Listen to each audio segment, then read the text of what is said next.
મંદિરમાં દૂધ ચડાવવા જાઓ,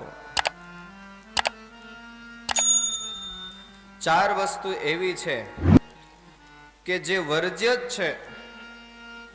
સૌથી પહેલા નંબરની અંદર ત્રાંબાના કળશમાં ક્યારેય પણ દૂધ શિવજીને ચડાવવું ના જોઈએ.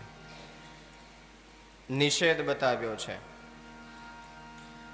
કારણ કે ત્રાંબાના કળશમાં ભરેલું દૂધ એ મદિરા બની જાય છે. સાહેબ,